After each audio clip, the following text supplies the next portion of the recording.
Good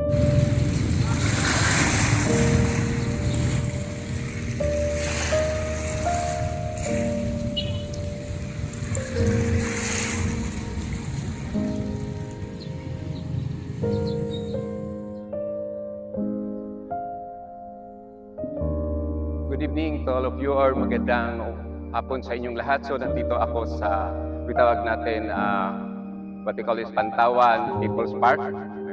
Hindi ko alam ito na yung pangalan dito. So nandito ako para makisali sa selebrasyon ng ating pag-unveil sa what we call is Unveiling of Historical Monument of Dr. Rizal na mga around 5 o'clock magsisimula na sila ngayon. So sana makakuha ko ng mga partial na video regarding the celebration. So that's it. We just have a flash or a small coverage of this, a glimpse coverage of this what we call this celebration. So natutuwa din ako because for how many years yung maliit pa ako, walang man lang monument dito si Dr. Rizal, which is in the Rizal Boulevard. So nandun siya lagi sa Quezon Park. So yun lang. So we proceed to the coverage na naman for the unveiling of the historical monument of Dr. Rizal. So nagsimula na ang celebration or the unveiling of the historical monument of Dr. Rizal. So we have our mayor here. Temsa kay gilabta na sayo pa kung kuan. Hindi naka-Pilipiniana. Kani? Si isa sa mga aktor dito sa City Hall.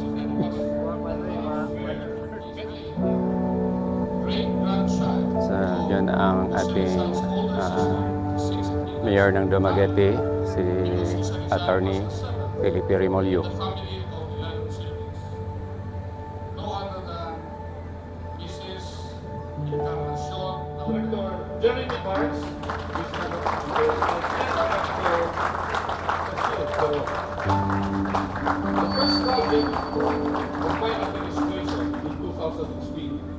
Was to convert the National Museum with rehabilitate and refurbish that for the city government. One of the newest members is no less than my son, Leo Remonte. Leo, welcome to the club. We have the venerable members of the Brotherhood of Masons, led by the former Grand Master Don Lipiching. Can you give a big hand to the Brotherhood of Masons? You have your part later on here. We have our boss from the DILG, no less than RD, Regional Director Leocadio Leo Truvela, who is a member of the Knights of Rizal. We have Assistant Regional Director from the Department of Tourism. Is she here? Yes, ma'am. Will you please stand up and be recognized? She will speak later on. Alright. We have the Dgte. The Dgte people are all over here. Huh? Dgte, please stand up, stand up and be recognized. The Boy Scouts and Girl Scouts. No, Dgte. Boy Scouts and Girl Scouts, of which I was a member myself. Tenderfoot up to Maginoo Scout. Our past and previous government officials from all over the province of Negros Oriental, and I can see here from this distance, former Congressman and former Governor Henry Teves was here. Mga estudyante, lovers of history, that were all here to celebrate with us the sojourn of Dr. Rizal in Dgte on August 1, 1896. Another one, before I forget him, he is the reason why the statue is here now. Because he is the sculptor who made this and his team. Frederick Kaido and partners. They're here. This is not a joke. This is one of the best. He is now our candidate for a national artist. By the way, July 7, we also inaugurated or unveiled the bust of our national artist, Eddie Romero. And its bust was also made by the same Frederick Kaido. And thanks to the donation of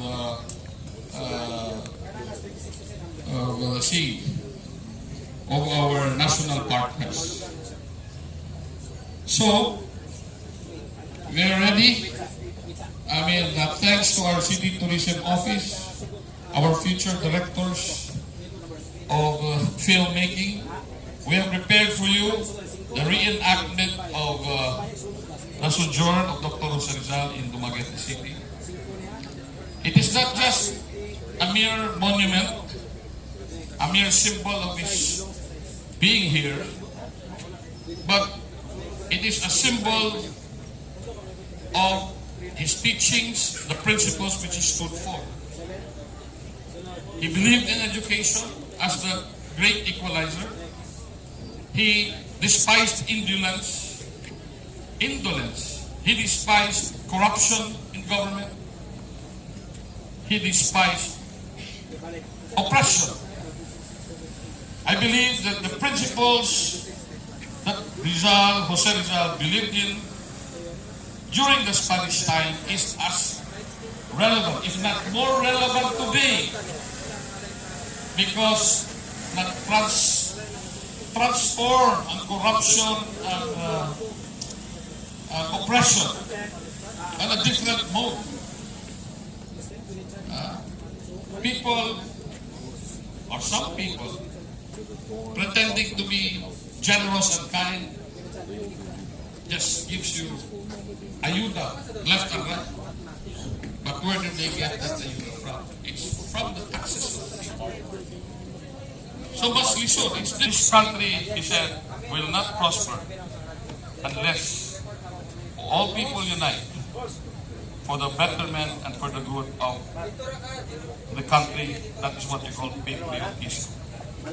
So thank you, ladies and gentlemen, and I hope that this short message will remind us to be very careful in the things we do, to be very vigilant, and be more patriotic to the land called Philippines.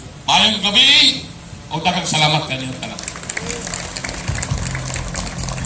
Thank you so much for those warm and inspiring words of welcome, Honorable Mayor Felipe Antonio B. Rimolyo. Gabi kanatong tanan. We are here in fraternity with our dear Honorable Mayor, Honorable Sir Felipe Rimolyo, Knight Commander of Rizal. The Knights of Rizal, the whole contingent of the Knights of Rizal, as friend. Kasi si Rizal ganun po siya eh. Nung pumunta siya sa Dgte, ang una niyang pinuntahan yung kaibigan niyang na taga rito sa Negros. And then, nung pumunta siya sa Cebu, yun ang sinasabi din po niya sila sa akin kasi taga Laguna po ako eh. Sabi nila, dapat daw ako maging active sa Laguna, hindi naman sa Cebu, doon sa chapter ng bakit daw. One of the trips ni Rizal sa Cebu, ang pinuntahan din niya sa Cebu ay ang kanyang Cebuano friend. Ganun po si I come from the line of Maria Rizal, the sixth child, and a year older than Dr. Jose Rizal. On the morning of August 1, 1896, the steamer España docked by the shores of Dumaguete, where Jose Rizal, on his final journey from Dapitan to Manila, stepped ashore in our beloved city. As a small boat rowed toward the España, Rizal appeared contemplative, yet calm. He stepped onto a small boat, assisted by the locals. Carried by these native men as they waded through the shallow waters towards the sandy shore, Rizal was treated with care. Even in these humble moments, the people of Dgte seemed to understand that the man they carried would soon change the course of our nation's history. Rizal set foot on the shore, smiling warmly as he was welcomed by several local officials and townspeople. He thanked the cheerful crowd for their warm hospitality and kindness, which left a lasting impression of the locals' genuine warmth and grace. They went to the house where Rizal visited his friends, Governor Emilio Regal and his former classmate, Faustino Herrero Rigidor. During his stay in Dgte, Rizal examined members of the Guardia Civil and for the first time in his 4 years of exile. Listened to the soothing sound of a piano. Together he spoke of his experiences and sacrifices. In this time of uncertainty, Rizal found solace in the company of old friends and the serene beauty of the land, and most especially with his love interest, Josephine Bracken.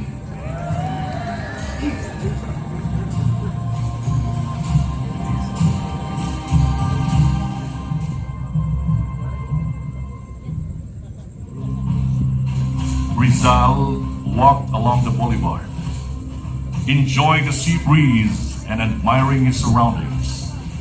He was especially fond of flowers that adorned the balconies and houses near the beach.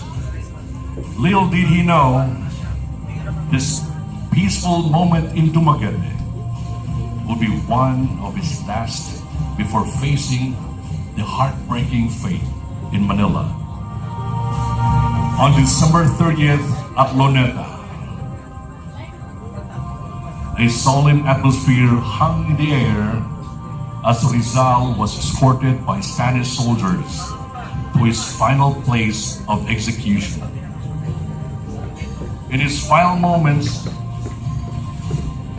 with each step he took, Rizal was not merely walking towards his death, but toward martyrdom, toward becoming the eternal symbol of the Filipino people's fight for freedom.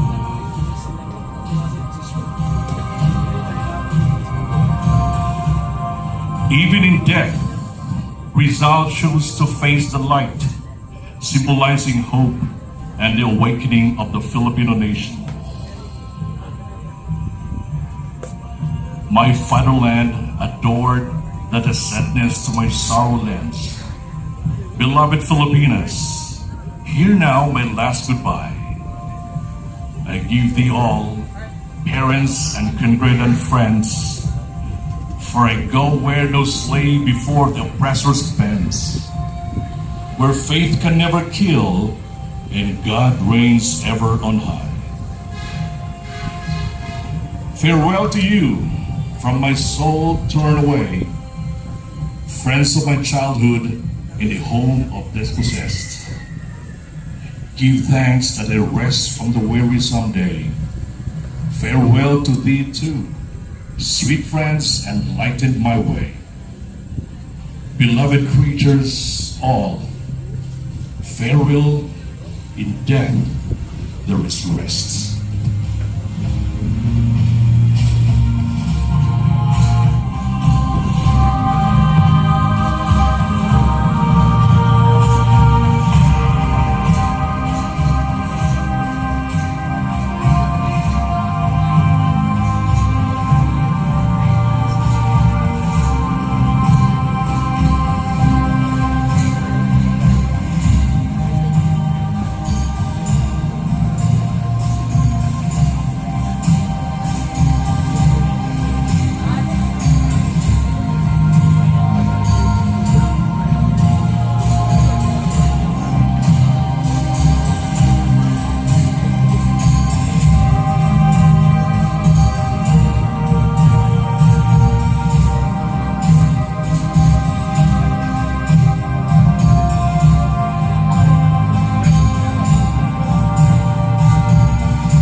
It has now been officially unveiled, the Rizal Monument here at the Rizal Boulevard of Dgte City. Let us give ourselves a round of applause. Dumagueteños, congratulations!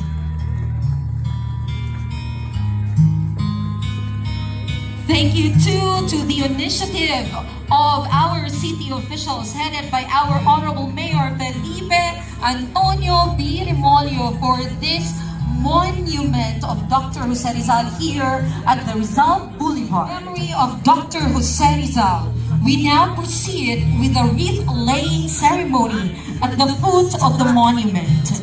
This gesture, though solemn and simple, holds deep significance.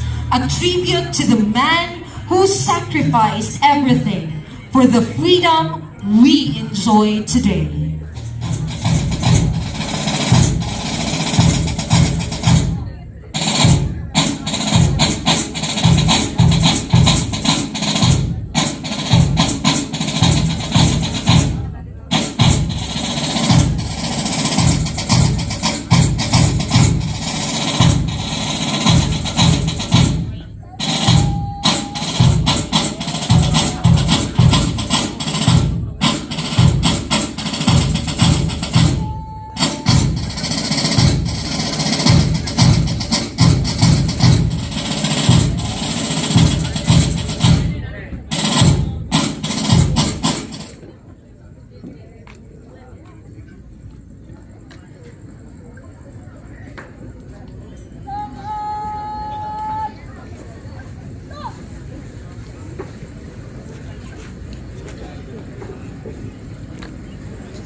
Unveiling of the historical monument of Rizal and Dr. Jose Rizal in Cantawan 2. So So hindi ko makuha na mabidyohan lahat because the program is masyadong mahaba. So tapos na ang programa, so I just end my video. Thank you very much for watching. Have a nice evening ahead of you. Bye-bye.